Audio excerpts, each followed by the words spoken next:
So welcome back to new video guys. So ഇന്ന് ഞാൻ സംസാരിക്കാൻ പോകുന്നത് ഐഫോണിൻ്റെ മുകളിലൊരു വലിയ ഹൈപ്പുണ്ട് ഞാൻ നടക്കുന്ന ഈ ഒരു യൂത്തിൽ. സോ അതിനെപ്പറ്റിയാണ് ഞാൻ ഇന്ന് സംസാരിക്കുന്നത്. സോ ഐഫോണിൻ്റെ മുകളിൽ വലിയൊരു ഹൈപ്പുണ്ട്. കുറച്ച് കാലം മുന്നേ ആണെങ്കിൽ ഐഫോൺ ആരുടെ കൈമിൽ അവൈലബിൾ ആണ്. കാരണം കുറച്ച് എക്കണോമിക്കലി ഭയങ്കര സ്റ്റേബിളായിട്ടുള്ള ആൾക്കാരുടെ കൈമിൽ ഐഫോൺ ഇല്ലായിരുന്നുള്ളൂ. പിന്നെ കുറച്ച് കാലം കഴിഞ്ഞപ്പോഴത്തേക്ക് സെക്കൻഡ് ഹാൻഡ് മാർക്കറ്റ് വന്നു, ഐഫോൺ അവൈലബിൾ ആയി തുടങ്ങി. സോ എല്ലാവരുടെ അടുത്തും സാധനം വന്നു തുടങ്ങി. പക്ഷേ ഇപ്പോഴും അതൊരു വലിയ എന്തോ ഒരു കാര്യമാണെന്നും അത് ഐഫോൺ ജീവിതത്തിലെ ഏറ്റവും വലിയൊരു ഗോളായിട്ട് അച്ചീവ് ചെയ്യാൻ പറ്റാത്തൊരു ഗോൾ അങ്ങനെയുള്ള രീതിയിലൊക്കെ കാണുന്ന പല തരത്തിലുള്ള ആൾക്കാർ ഇപ്പോഴും എക്സിസ്റ്റാണ്. ശരിക്കും ഇത്രത്തോളം ഓവർ റേറ്റഡും ഭയങ്കര വാല്യുബിൾ ആയിട്ടുള്ളൊരു സാധനമാണ് ഐഫോൺ. ഈ അടുത്ത കാലത്ത് ഞാനും എൻ്റെ ഫ്രണ്ട് കൂടെ നടന്നു പോകുന്ന സമയത്ത് എൻ്റെ ഫ്രണ്ട് ഒരു പുതിയൊരു ഫോൺ എടുത്തിട്ടുണ്ട്. റെഡ്മിൻ്റെ ഏതൊരു മോഡൽ ഫോണാണ്. അപ്പോൾ ഞങ്ങളിങ്ങനെ നടന്നു പോകുന്ന സമയത്ത് വേറൊരാൾ വന്ന്. അപ്പോൾ ഈ ചങ്ങായി എൻ്റെ ഫ്രണ്ടിനോട് ചോദിക്കുകയാണ്, എടാ എനക്കൊരു ഐഫോൺ എടുത്തു തുടങ്ങും. ആ നടന്നു പോകുന്ന +2 ചെക്കന് വരെ ഉണ്ട് ഐഫോൺ.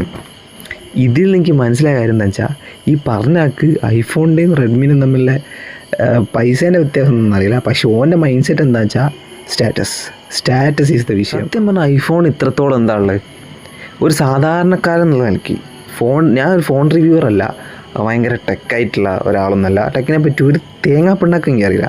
പക്ഷേ സാധാരണക്കാരൻ എന്നുള്ള നിലയ്ക്ക് പറയുമ്പോൾ ഐഫോണിൽ നമുക്ക് ആകെ പ്രതീക്ഷിക്കാവുന്നൊരു കാര്യം ക്യാമറ ക്വാളിറ്റി, അത് പക്കാണ്.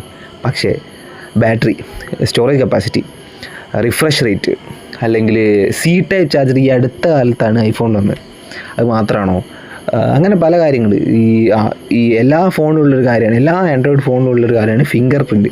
ഈ ഫിംഗർ പ്രിൻറ്റ് ഇത്രയും ഡെവലപ്പ് ആയിട്ടുള്ള, ഇത്രയും പൈസ കൊടുത്ത് നമ്മൾ വാങ്ങുന്ന ഐഫോണിൽ ഇത്രയും കാലമായിട്ടും ഈ സാധനം വന്നിട്ടില്ല. സോ ഇത്രത്തോളം ഇതിൻ്റെ അർത്ഥം എന്താ വെച്ചാൽ, ഐഫോൺ എന്ന് പറഞ്ഞാൽ ഊതി പെരുപ്പിച്ച ബലൂണാണ്.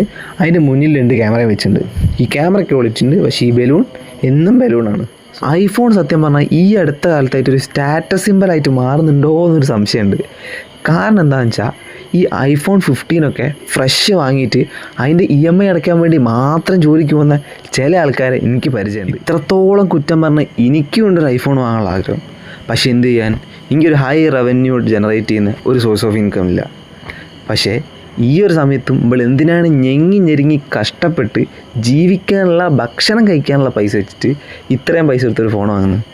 സോ പണ്ടുള്ള ആൾക്കാർ പറയുന്നുണ്ട്, ഇരുന്നിട്ട് കാല് നീട്ടുക, ഇരിക്കാണ്ട് കാല് നീട്ടിയാൽ നിലത്ത് വെക്കും.